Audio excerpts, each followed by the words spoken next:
I hope it's visible to everyone. So in this session, we'll see some segmentation examples. So before that, I would like to give you one more custom augmentation example, and then we'll jump to segmentation. So let's see this. So we have already seen this these augmentation like flipping, brightness, contrast, rotation, which are inbuilt and you can use it anytime. But if you want to do something with your own data set, which is not available in this library, you can do that by writing a small function. So this is just a small example of that. So similarly, open the collab research.google.com and create a new notebook. And I'll paste this in also comment section so you can just run these commands.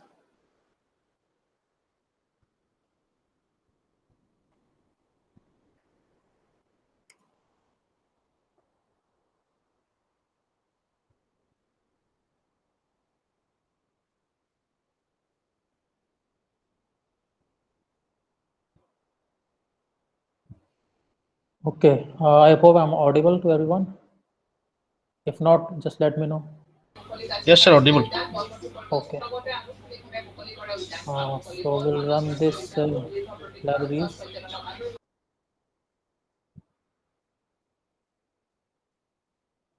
So here we are similarly we are using these common libraries like NumPy, TensorFlow, and all these pre-processing libraries, Matplotlib, random for selecting random images, requests I think for download the dataset. So request is used to download a URL. If you have a image or you are downloading image from internet, you can use this request.get URL and it will download the image.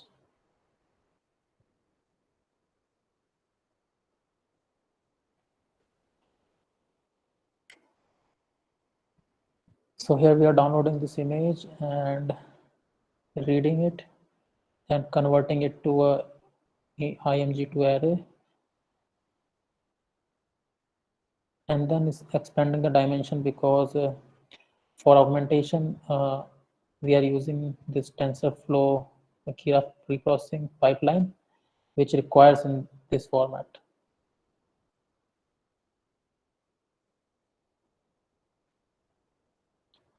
After reading the image, we have to write this custom augmentation function.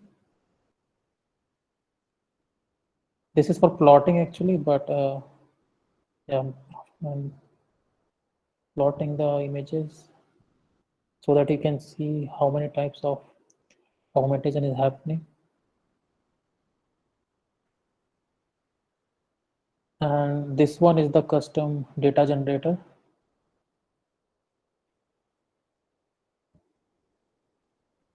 which is doing the augmentation to the image.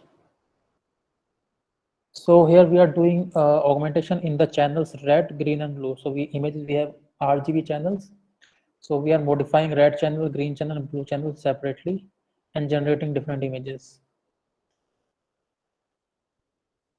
So what is happening here? We have defined a range from which the red channel intensity or green or blue can change from certain range to certain range, and it will generate a different type of color in the images.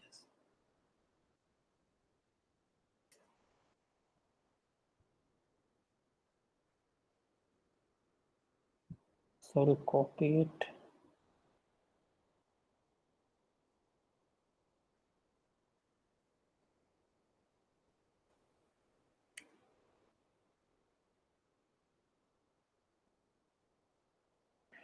and here just we are calling the same function that we have defined,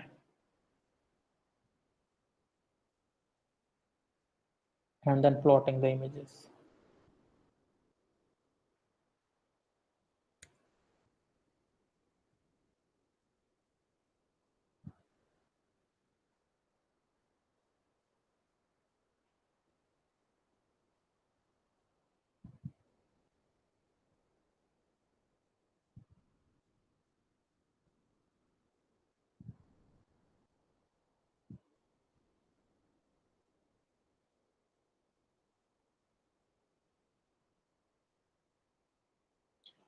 So it's taking some time. Mostly it will look like this images. So because we have defined red range 0.8 to 1.2, it will vary randomly from 0.8 to 0.2, 1.2. Similarly, green and blue channels. Also the brightness range we have defined here 0.1, 0.5 to 1.5. So you can see the changes in the images and the brightness here. So the similar image can be converted into these type of images and increase your data set for training. So here it is displayed, but it is not coming properly here. Some problem with the display, I guess. But it will look like this. Okay, so this is just a small example of custom augmentation. You can do anything here in this function, just modify and do some mathematical operations and generate a different types of images. Okay, moving on to segmentation. So segmentation is a very important task in computer visions. So why the segmentation is different from the classification or detection? Because in segmentation we give each pixel, we classify each pixel because each pixel belong to a certain object. So we give each pixel a label. That's why it's called segmentation instead of classifying whole image uh, as a class. So in this, the problem is that we have to label the data set perfectly. So we have to define the pixel belonging to the object, and then there is a boundary, like they have mentioned in this. There is a data set of pet, or I think dog or cat something. So they have labeled class 1 is that they have labeled the pixel belonging to the pet. Then there is a class 2, which is the border outline of the pet, and then there is a background, the surrounding pixel, that is class 3. So there are three classes that we have to segment. So let's start this one by one. So here we have to install this repository, that is TensorFlow examples, which contains this segmentation. No, sorry. This examples contain some of the dependencies that need in this uh, application. So let's create a new file again here.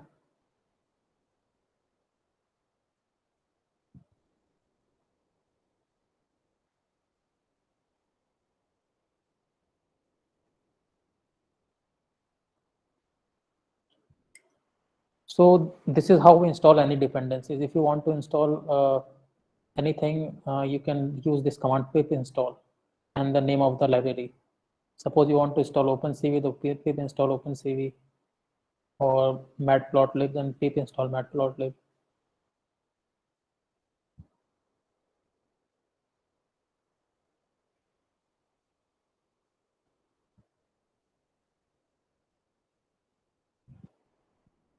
Okay, so it is installed.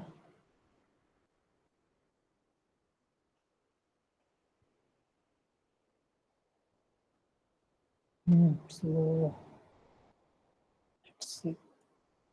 We are importing all these libraries here that is being used. So this one is to download the data set, and these are normal creating the model.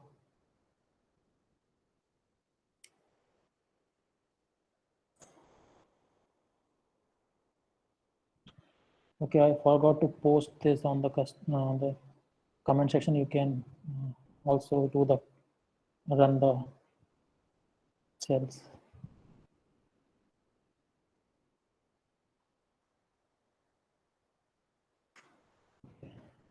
You can just open this link and run each line one by one.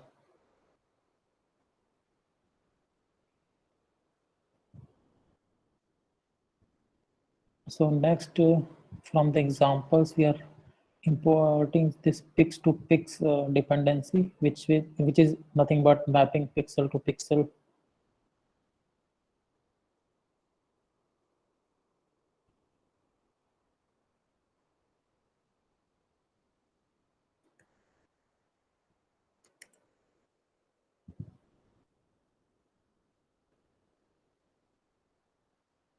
Now we'll download the dataset. So this is the dataset from Oxford IIIT PETS dataset.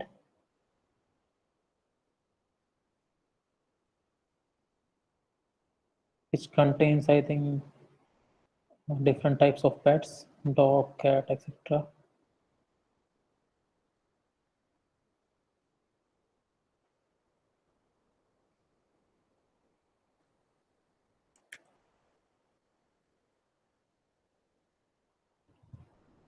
So it will take some time because its size is 773 MB.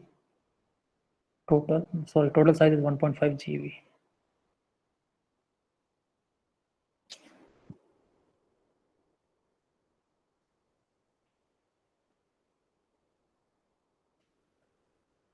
Hope everyone is getting this till here.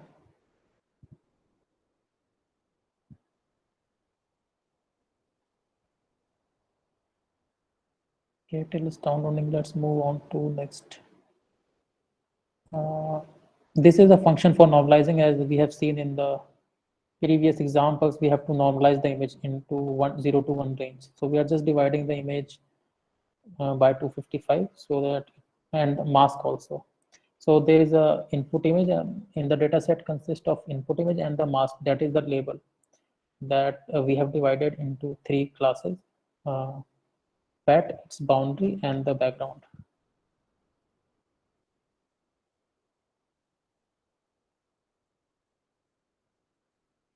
So this is for normalizing. It's downloaded.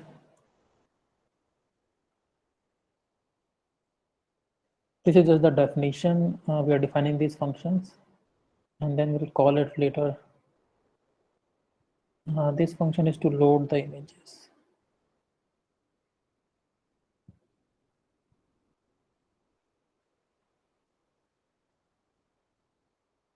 So here we are, because the data set consists of images and also the mask, and it is stacked over each other, and it's uh, defined in the object format. So this function separate out the images and segmentation mask, and it's easy to visualize and read images then.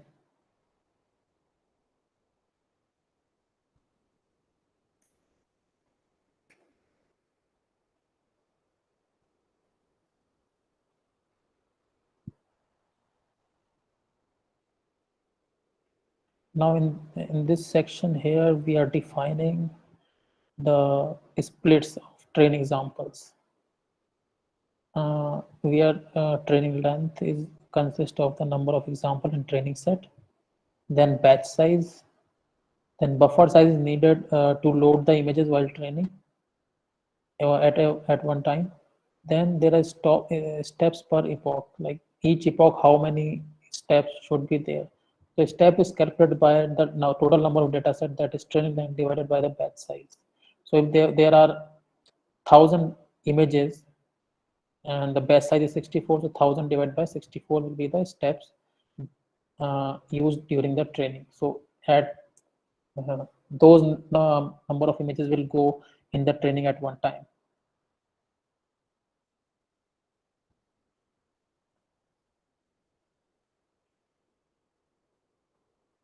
So let's define this.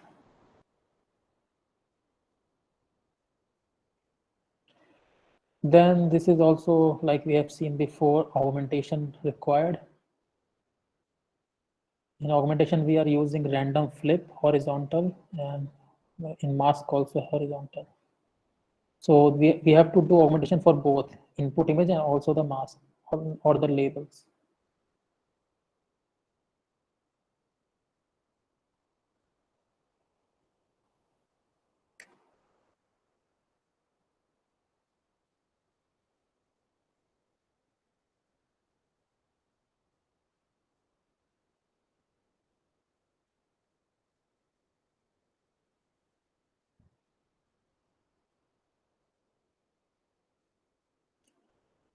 Now here we are building the input pipeline, where we are defining the training images, its batch size, and other parameters which will go into the training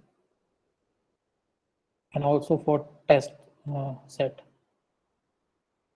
which will be used, I think, during evaluation.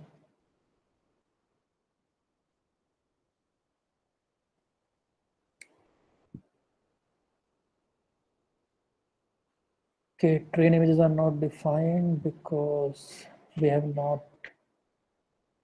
Okay, we have to define the train images here. Yeah, this one we forgot. Train and test images from the dataset we have to load into these separate variables.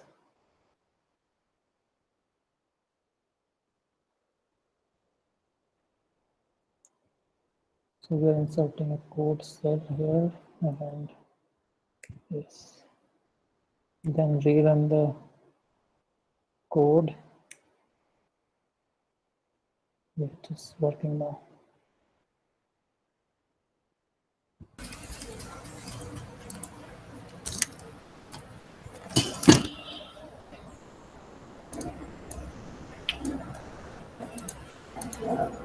Okay, now we'll display some of the images to see what are our input images and corresponding mask.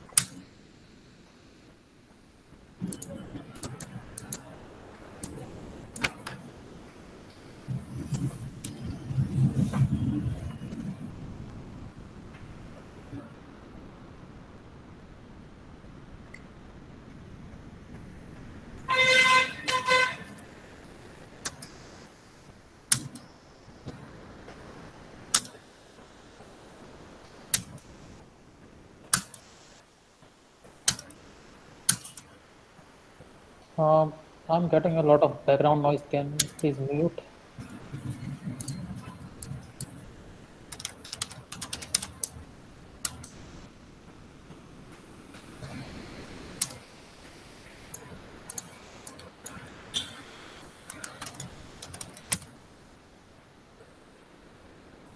Okay, this function is for displaying the images. Okay, now let's display and see how our data set looks.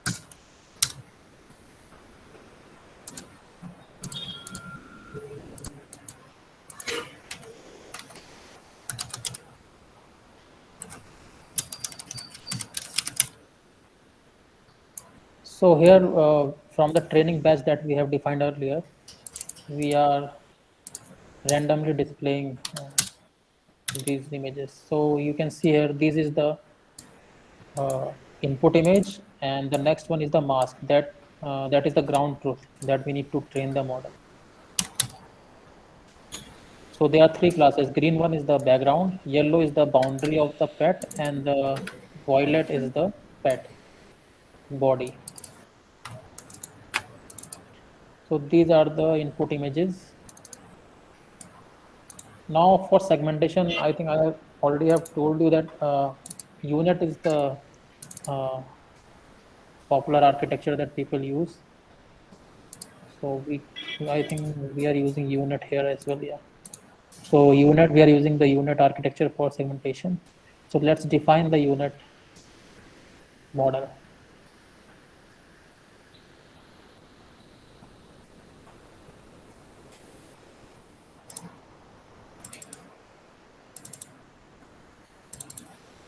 So this UNet model consists of two steps. One is encoder and the other one is decoder. So in encoder, input image goes and it downsamples various times. Then again in the decoder, it upsamples and convert back to the original input size. It's kind of a U structure. That's why it's called UNet.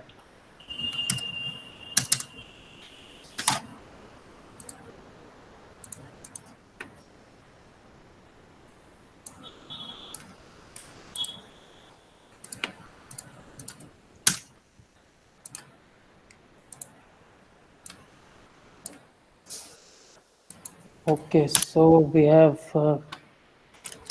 defined here the initial model. initial layers actually, because we are downloading a pre-trained model here, and we are using its only first few layers, and then we'll use the UNet architecture.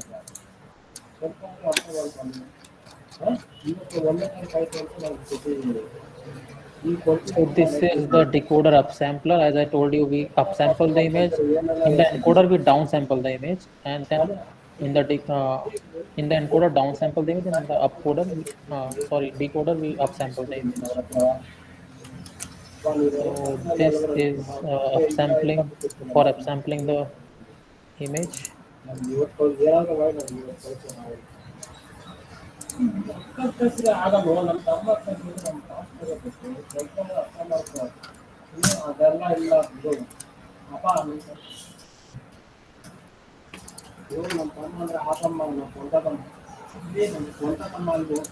Now this is the definition of UNet.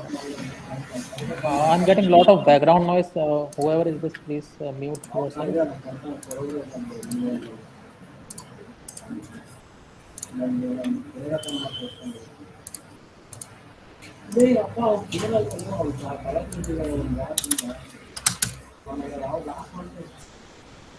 So this is the definition of UNet.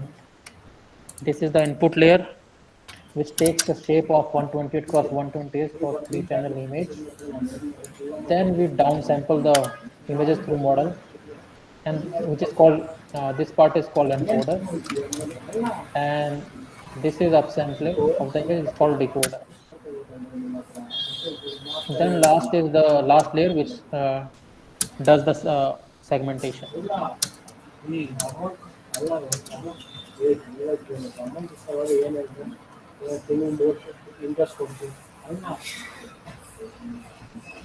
Now once the model is defined, let's start the training.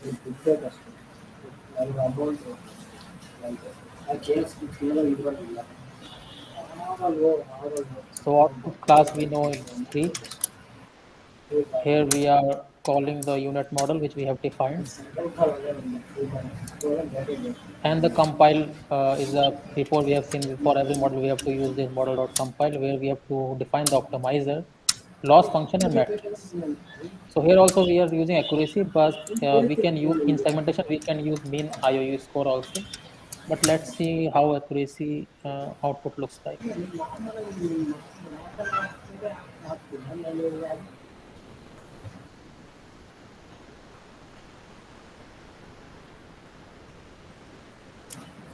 Okay, so this line is used to see how the model looks like, model summary.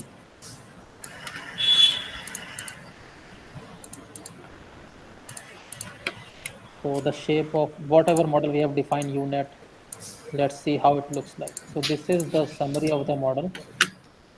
Input image, it downsamples, and then it goes to the next image, and then again downsamples, and from here it starts upsampling to the final original image output. This is the summary of the UNet model.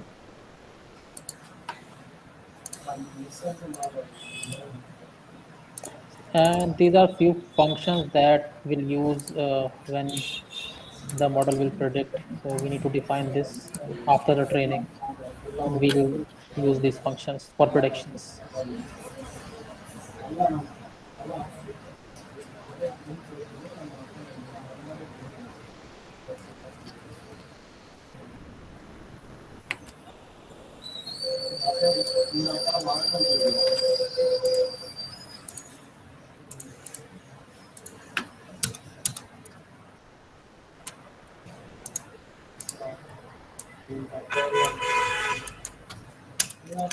This is for a function for displaying the predictions that we'll get once the model is trained.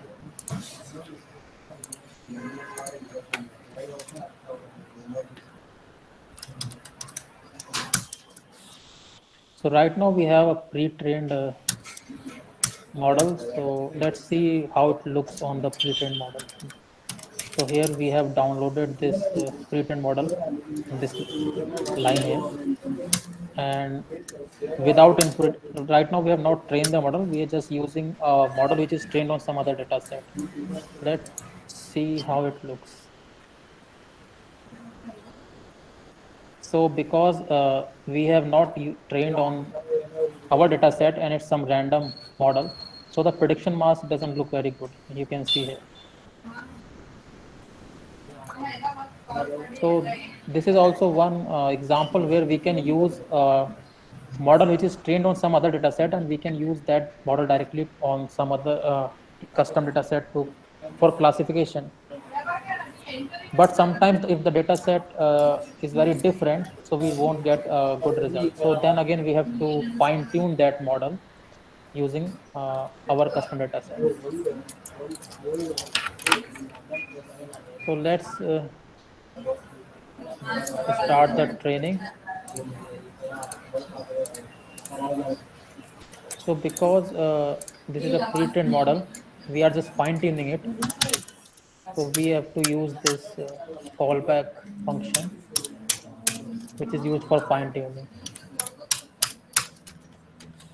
We are not training the model from scratch.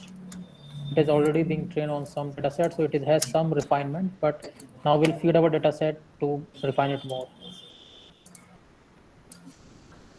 So in this line, we all you can also see model.fit is used to train. Then we define the epochs and different variables which are needed for training. It's similar as we have done for previous image classification. Now the training will start and it will take some time.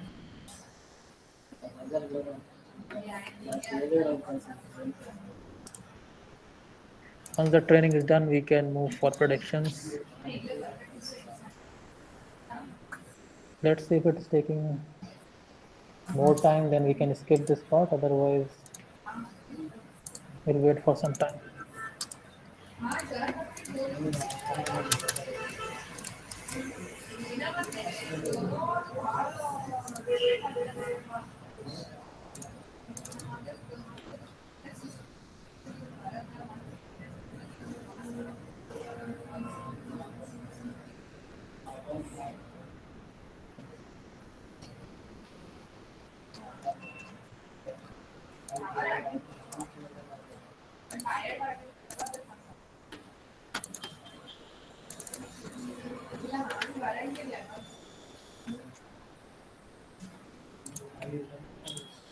I think it is going to take a lot of time, but if you have not reached till this point, just I'll give you some more time, and if then we'll move forward for the predictions.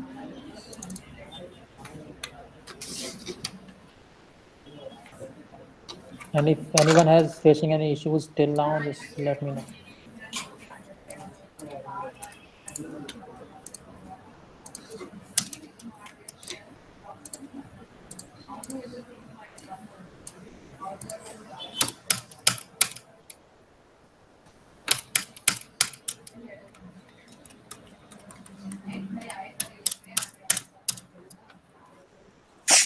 Good morning, sir. Good morning. Sir, when we are augmenting the data, how can we check the quality of this augmented data? Whether it Yeah. is So having a good spread? right, right. Yeah. So quality you means visual or the numbers of the images you are generating. So visual quality is we have you can display the images, right, and see like this. We have already after the augmentation you can display your data set and see if the augmentation is how the image is behaving after the augmentation.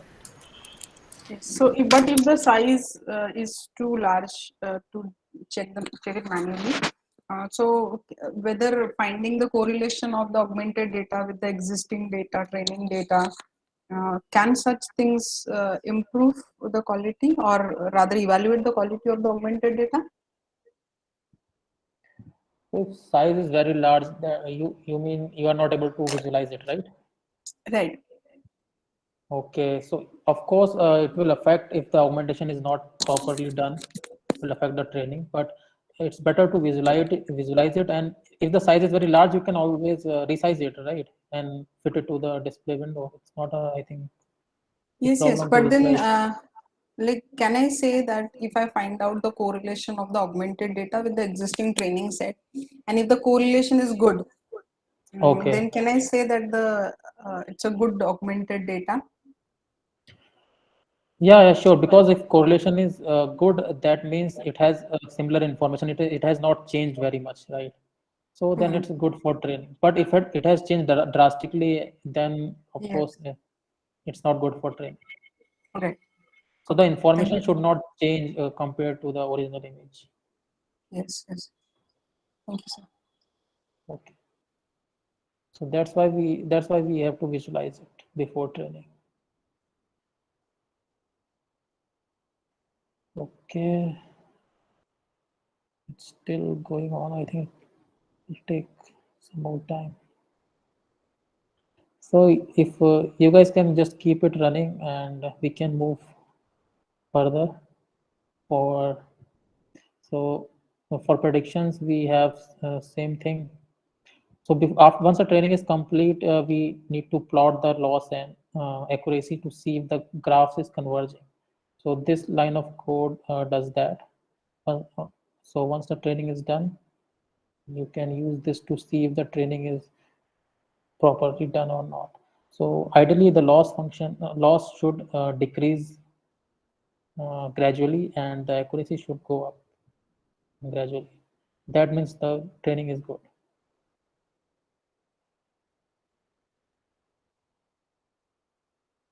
And then for prediction, this is the function we have defined before. You can use this for uh, output predictions. It will display the images and we'll see the prediction how good that is.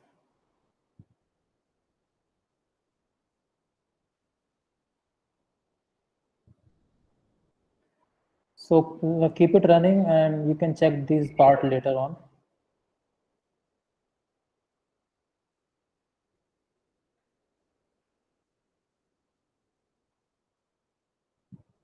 Any question and doubt so far? So this is the output after one epoch. You can see it is learning. The predicted mask is learning something, and over the period of time, it will improve. It will try to match with the true mask. So for after each epoch, this will display, and we can see the progress here also.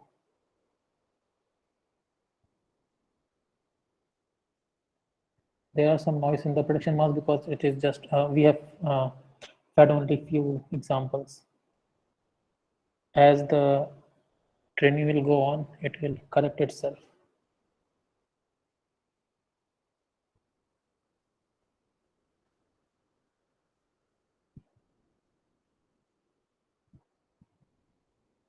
I hope everyone getting these kind of results.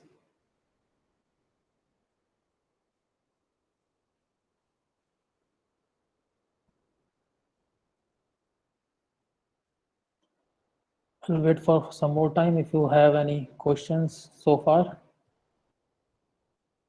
Then we'll move to next task.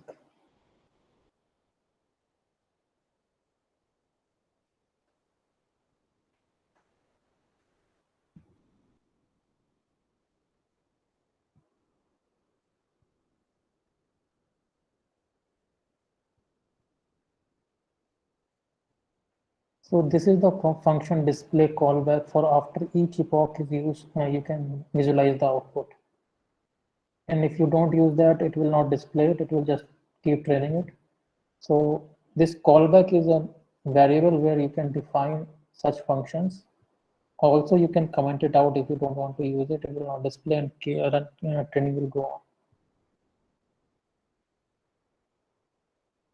Here also you can, in callbacks, you can mention to write in a log files, whatever the loss and accuracy is coming.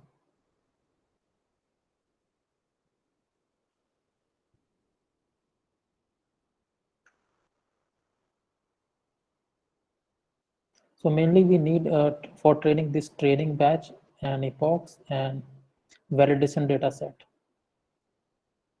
Other things are by default it will consider if you don't define also. Steps per each epoch is randomly you can give any step, but ideally it should be total number of length of the data divided by the batch size.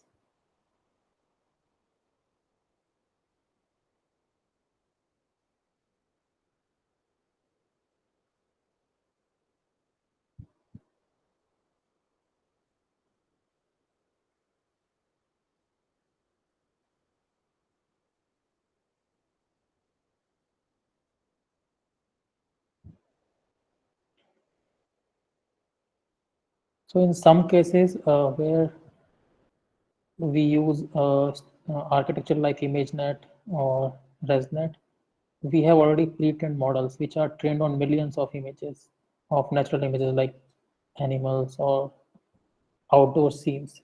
So sometimes it's better to use those pre-trained model and uh, for our data set because it will take less time to train instead of defining random weights and then training from scratch. That will take more time and it will not learn properly also. So this method is using a pre-trained model. This method called is known as fine tuning.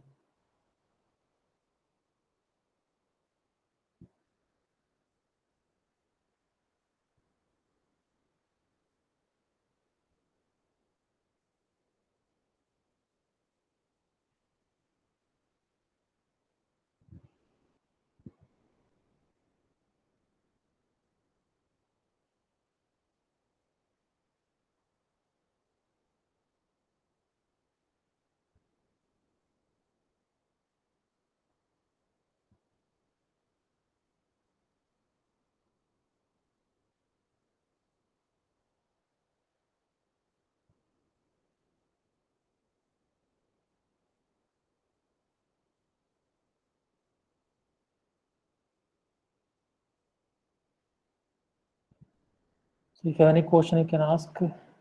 Otherwise, we'll move to the next step.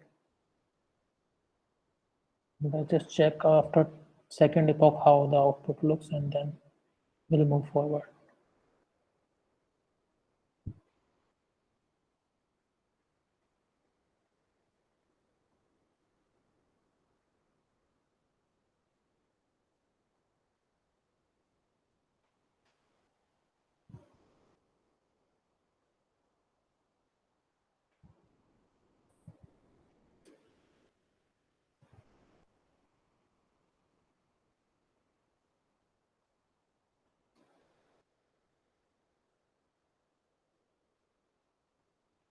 Okay, so you can see here it is somewhat better than the previous prediction. The noise has gone. It is tried to learn the mask as similar as the ground truth. So if the training goes on, it will almost it will capture the say the true mask shape.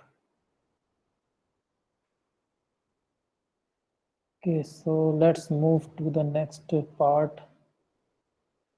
So this is imbalance classes and class weight. Okay, so what happens in some cases, mainly in segmentation, it happens because you don't have proper samples for each class or proper right amount of numbers for each class. So that is called a class imbalance problem. Even with the augmentation, it is difficult to get the balance among the classes. So what we do is we try to give weights, different weights to each class depending on the its number of samples. So this is the code for that, where in the training itself you define a variable class weight. So we have three classes. You can give weights here depending on the number of samples.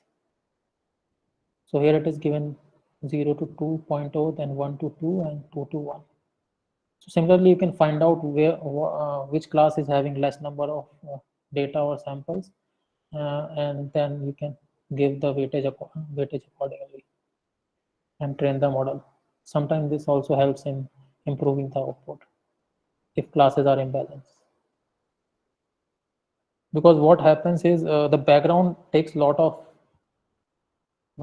you can see here in this, so the background pixel is large here. So class number 3 will have more samples compared to the other objects in this.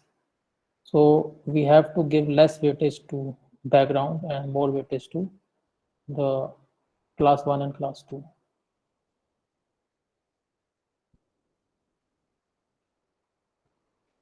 Because each pixel is having a label, and number of pixels define the number of samples for segmentation for each class.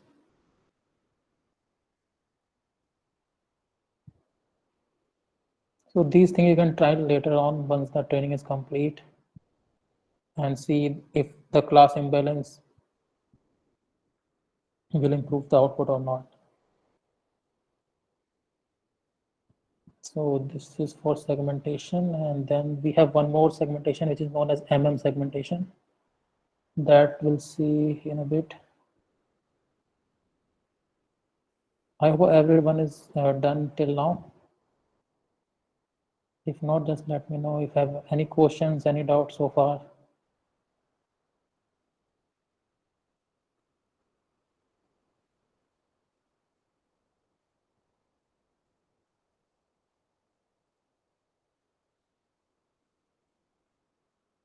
We'll wait for some more time before jump into the segmentation.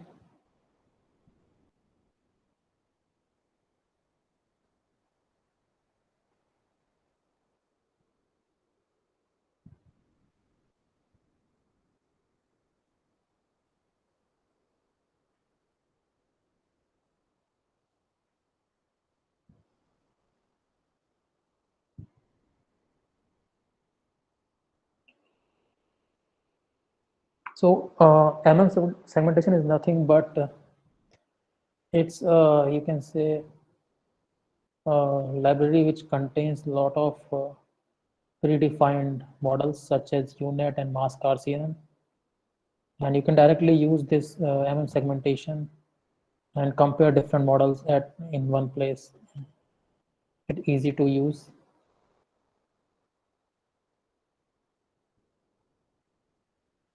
The only problem is that it requires a lot of dependencies. Sometimes it shows error, but I think let's see. I think in this here it should not show these error because it is dependent on the CUDA version, Torch version, and there's a lot of dependencies. If it does not match with the system, if you try to run this on your local machine, it will throw some errors. But I think Google Colab already have this current CUDA and other right versions, so I hope it will not create a problem. So for this, let's again open a new file, and that previous training is going on, so we'll not disturb that.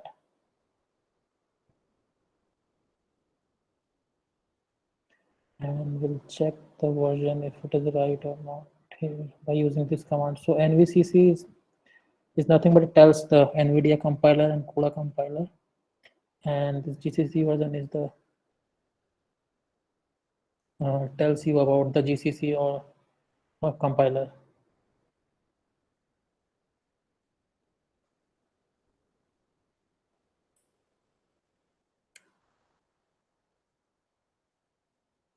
Okay, it is similar as it was showing before, so I think it's correct. Now these are the dependencies to install to run the segmentation. So there is a MMCV library which is compatible with CUDA 101 and the Torch 1.5. So if you are using this on your local machine instead of Colab, you have to match these versions correctly.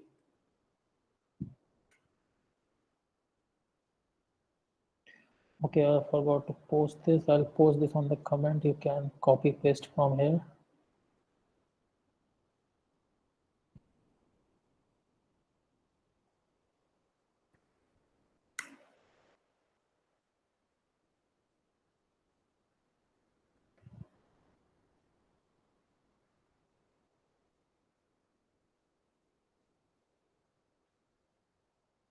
So I have also uploaded this previous one segmentation here, and this is right now I posted the MM segmentation, and all the previous one that we have discussed in the first session, I'll share that to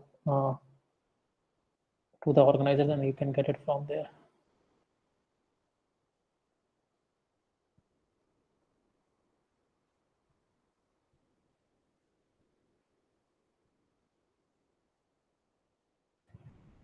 Okay, still installing the dependencies.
Okay, it is showing some error here because of the invalid version, as I predicted before.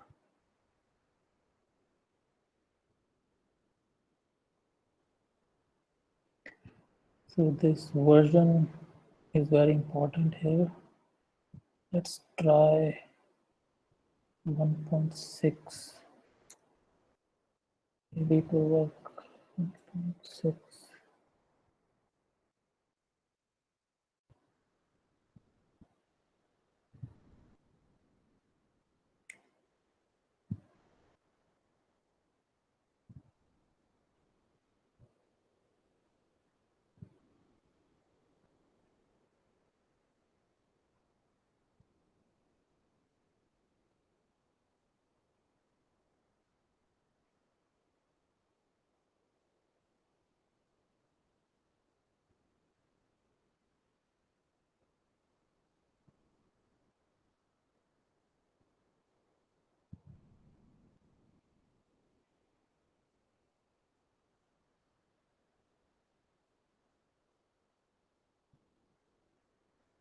So this is one of the challenge in deep learning, that there's a lot of dependencies and version that sometimes does not match, and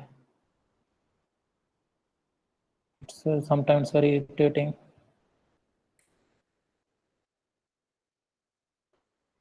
There is no single platform, so there are different libraries like PyTorch is there, and there is a TensorFlow.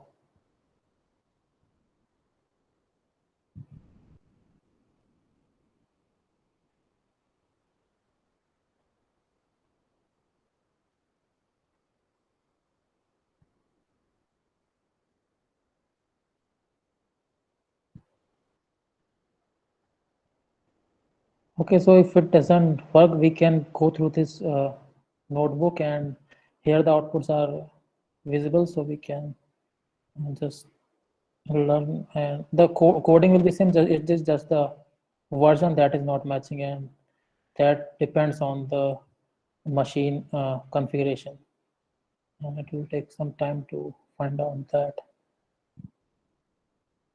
So let's just go through this notebook here.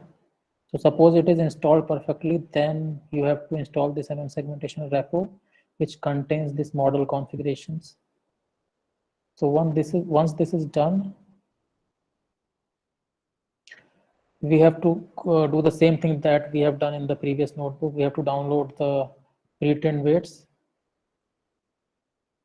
So this is the pre-trained net, and the architecture name is PSPNet. As I said, the MM segmentation contains various architectures. PSPNet is one of them. Then UNet is there. Then Mask-RCN is there. It depends which architecture you want to use. You can download that and train the model.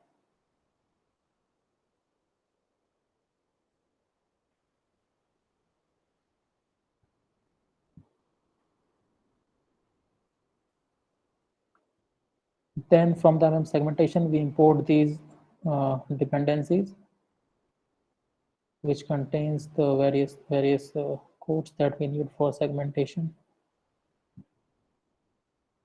Also, we have this. This is the pre-trained model path and the config file. Config file is very important where we define the parameters, where the image size and cropping or the augment. If you need augmentation, you define in the config file.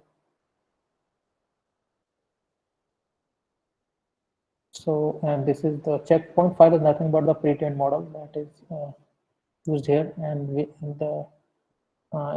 it is fine-tuned data by using the current data set, which is nothing but a Cityscape data set. Cityscape is a very big data set, which I think again will be a problem to download because it has like 100 GB of data set.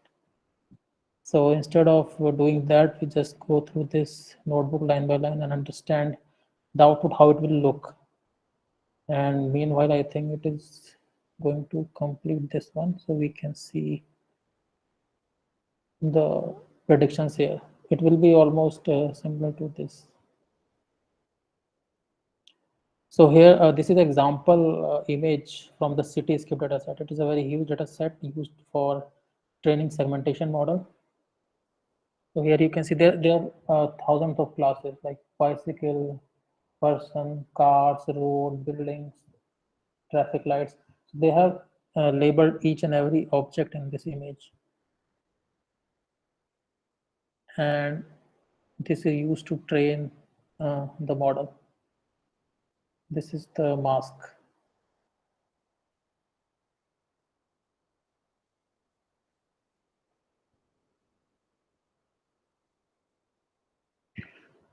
So the model, the pre-trained model was trained on the Cityscape dataset, and here in this notebook they are downloading a new dataset called Stanford background, which will be used to fine-tune the model. And this is the example of that downloaded model. This is the original image, and there should be a mask also. They have not displayed it. Okay. So this dataset contains classes sky, tree, road, grass, water, building. What is maintain something and foreground objects. So there are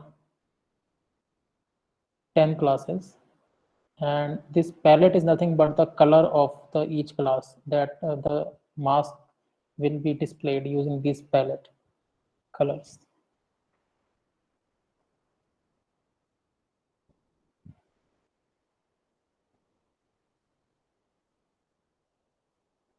Now this, this is the mask example mask for the original image.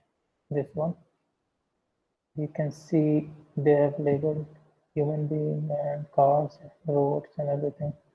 Signboard with different colors, and they have kept all this orange as foreground object.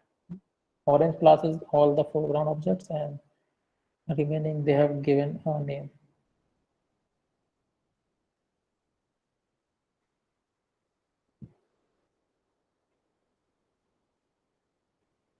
Now here they are just splitting the dataset into training and validation.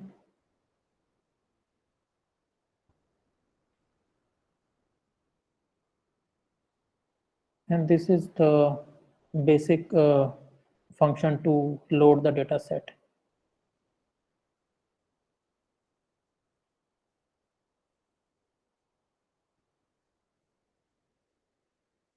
Now the config file parameters looks like something like this.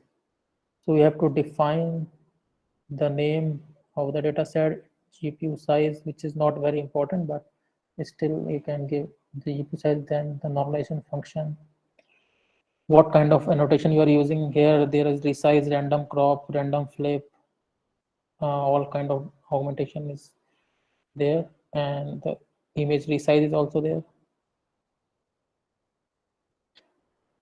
Because this is a huge database, so they are using a dictionary to load this data set, which contains keys image and segmentation mask as keys. So this is a training pipeline config file, and then there is a test pipeline. So this config file goes to the training model, so that model can understand what image is coming in and what are the augmentations have to perform. And here this is just nothing but just a path of the data set where the images and annotation has been stored.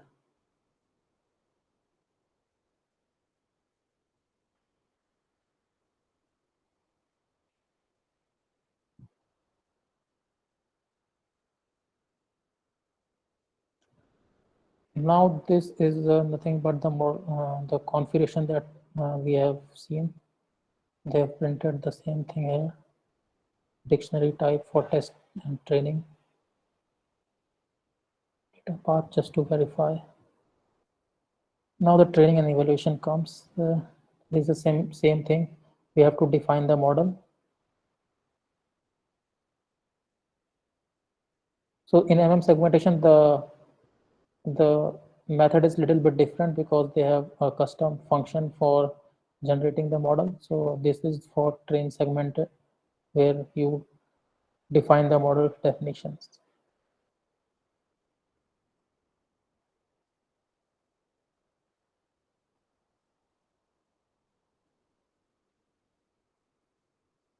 So while training, the output looks like this, and when training is complete, you will get result like this. So there are classes 10. This is the, as I said, in segmentation we use IOU score as metric, not accuracy. And this accuracy is also there. So they have used both IOU and accuracy as metrics. And for each class, what is the accuracy, and then combined global accuracy is given here. You can see it's pretty good, 90% for most of the classes. And after training, we will do the predictions here. So this is just a result of the predictions.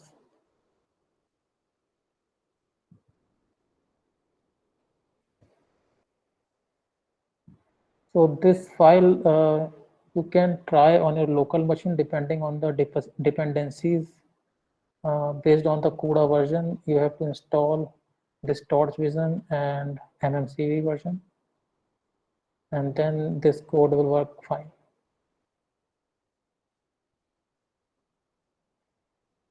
So this is for PyTorch 1.5 and CUDA 10.1. I think this Google Colab is not having that CUDA version. It's for 10.1, and I think we have 11.1 here. So that's why it's not matching.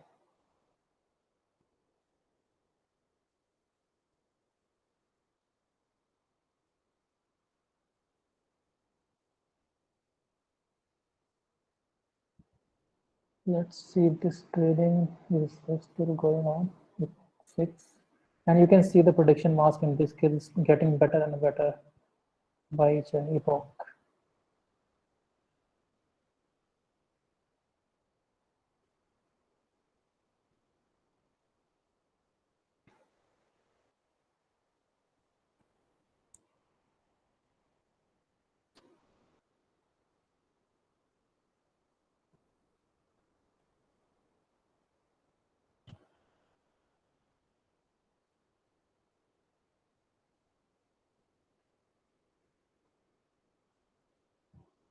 So we have still we have time. So we have one more thing that I would like to show you is activation functions. So we have different types of activation functions.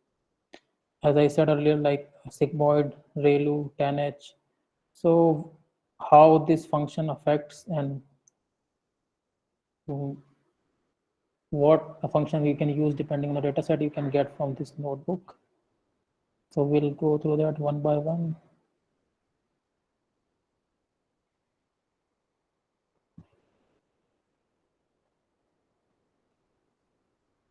So anybody have any questions so far?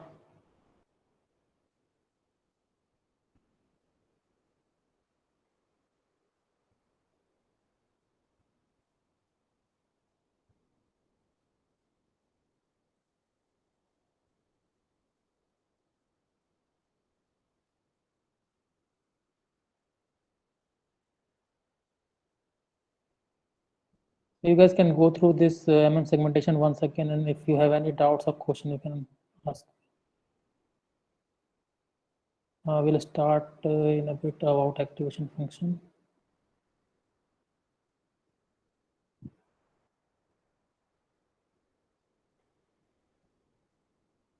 So segmentation is a very important task nowadays because segmentation also gives you a proper detection and shape of the objects, and also it can be used as a classification also. So right now, most of the application uses these kind of methods to detect and classify also.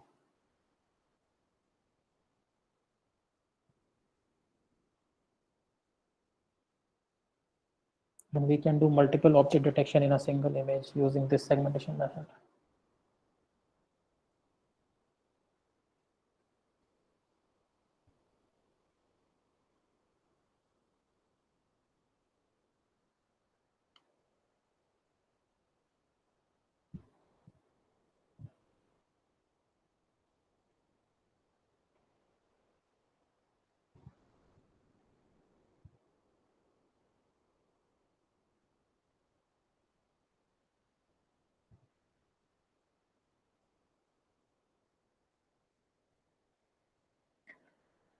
So coming to activation functions, activation functions are very important because it defines the system output basically. So if it is not depending on the application, if it is not suitable for that particular application, you might not get proper results. So for example, sometimes while training is nothing but minimizing the error between input and output.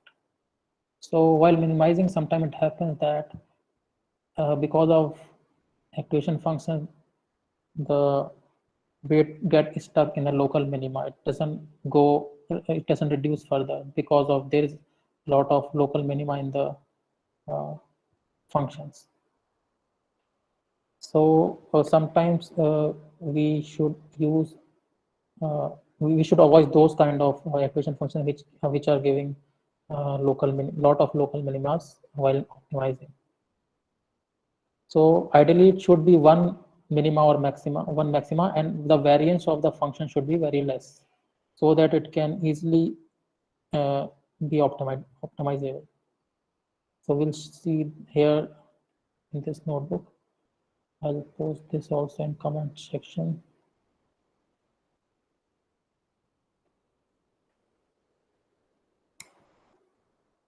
So you can go through this notebook and run the command line by line here as well.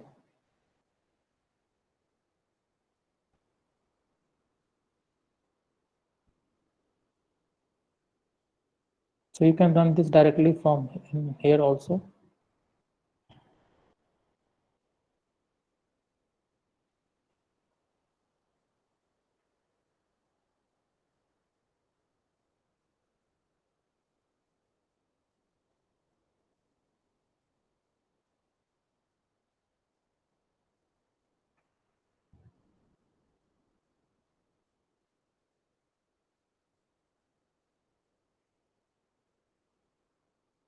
So we'll go through this notebook line by line and see the output one by one. Because if I run this in separate notebook, it will not run because the data set they have downloaded on local machine. It's not from the TensorFlow data set or the standard data set. So let's just see the activation functions and their effect on the training.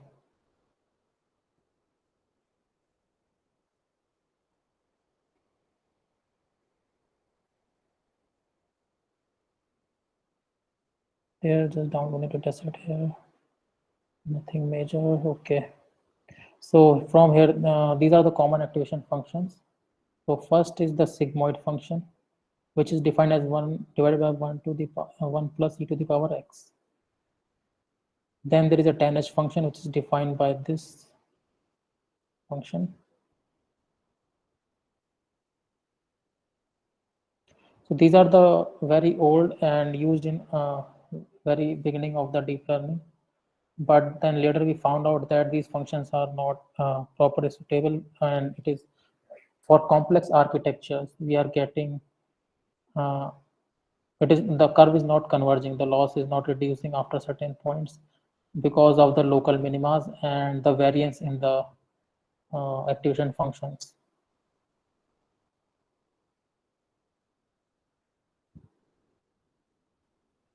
So then we have a new function which is mainly used these days is called ReLU, rectified linear unit, which doesn't give the problem of local minima, and it converges very well.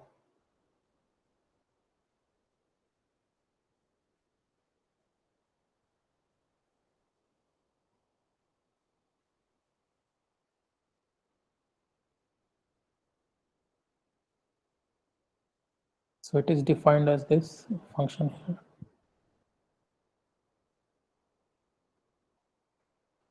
And there is an advanced variant of ReLU which is called leaky ReLU.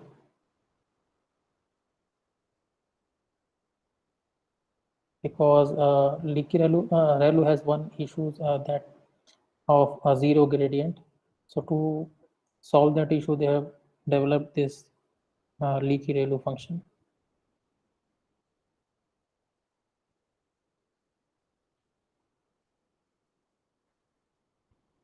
Then there is also one ELU and swish activation function, which is I have not seen uh, anyone use this function, but yeah, depending on the application, this also can be used.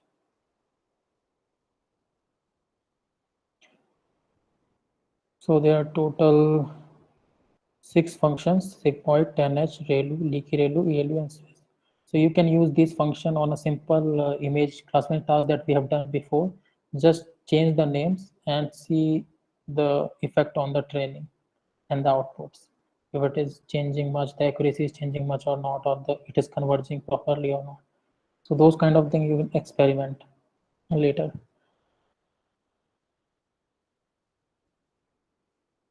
Now we can plot this activation function and see how it looks and what is the problem of this converging, why it is called the issues of local minima and problem in converging the loss functions.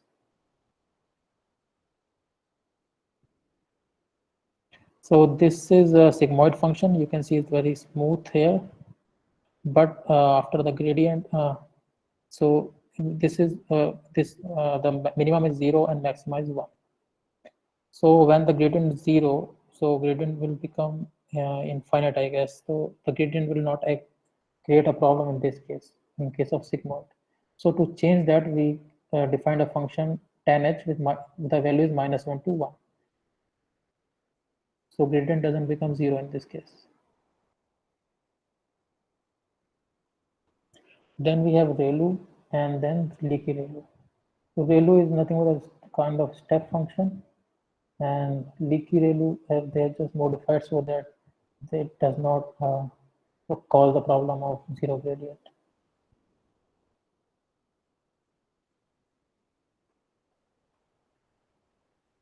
So these are the functions plot, and now we'll see the effect of this active function on the data set.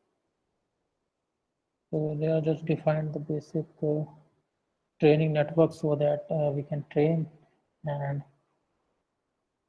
see the output. So this code similarly we have seen these type of codes before. There's nothing important here.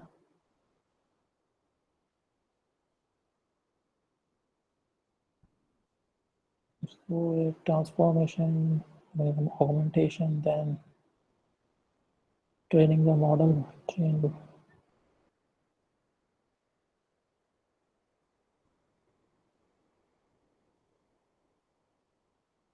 So this is important. Now visualizing the gradient flow after initialization. So that's where the activation functions role we can see. So these are the gradient curve for different activation functions.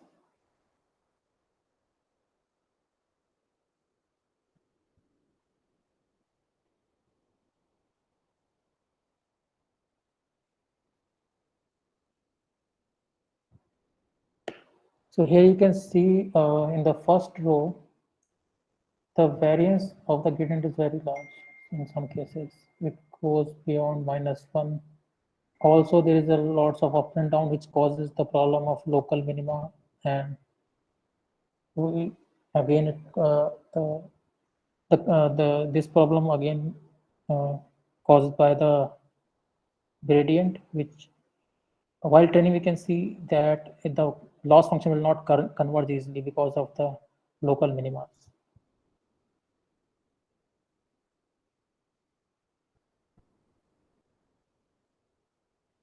Now in the second curve, you can see it's better than the previous one. There is no local minima here, but the variance is still large. So the searching of so searching is nothing but while training, the weights get adjusted from certain range to certain range. So if the variance is large, so the variance in the weight update will be very large. So it will keep fluctuating from one point to one point. So ideally, the variance should be very less, like this in the third curve, which is I think the ReLU. Yes, so ReLU is the perfect example for a good convergence. So we have sharp peak and a very less variance, so the model weights can adjust very fast to the training samples. Similarly, these are the other curve having the same pattern.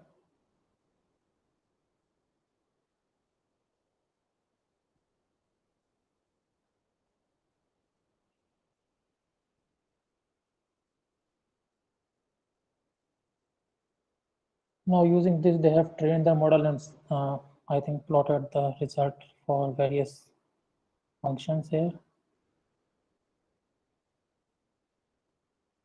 on the test data set, sorry, train data set. So these are the same curve on the train set.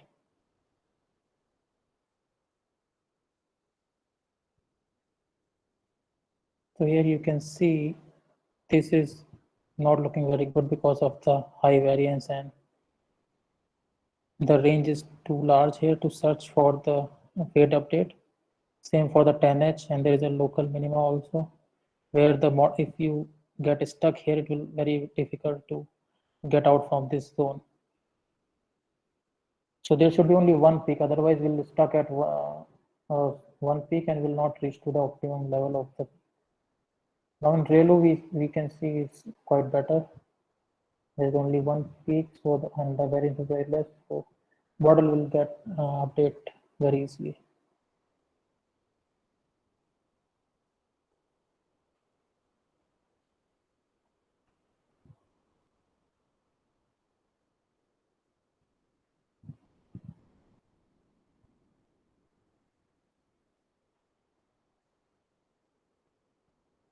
So yeah, that's all about the activation functions, and you can go through this notebook and try to run it. If you have just replace this data with your local data, or you can use the TensorFlow data that we have used before and run the same code, and you can see the changes in your training process.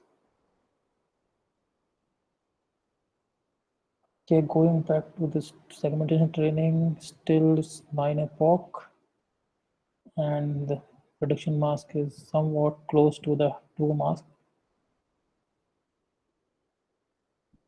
So any questions so far, any doubts, anything you want to ask?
Okay, so I'm almost done.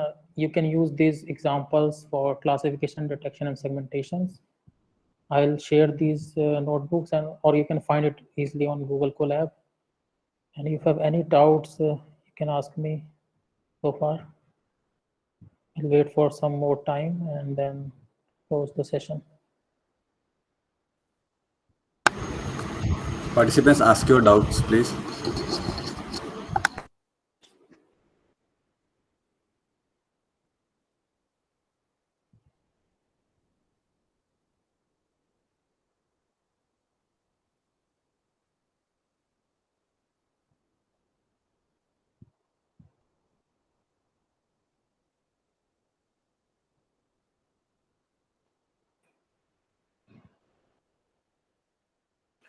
So you can contact me on this email address. Also, I have a website you can visit, and if you want to reach out for any doubts and help, you can reach me out.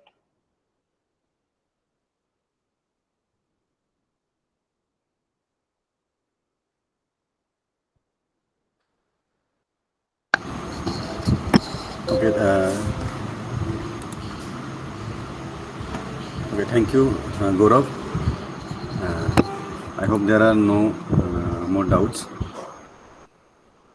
So thank you for joining with us and providing your time out of your busy schedule. And I'd like to thank you from all of our team and entire department. And with a short notice that you have joined us and given us insights to the medical softwares and how we perform hands-on on different topics. So thank you very much for your cooperation and help. Thank you, Gaurav. Yeah, it's my pleasure. Okay. So participants, if you have any doubt or anything you want to ask Gaurav, or if you want to connect to him later also, you can have your communication through emails. So thank you. Okay, thank you everyone. Have a good day.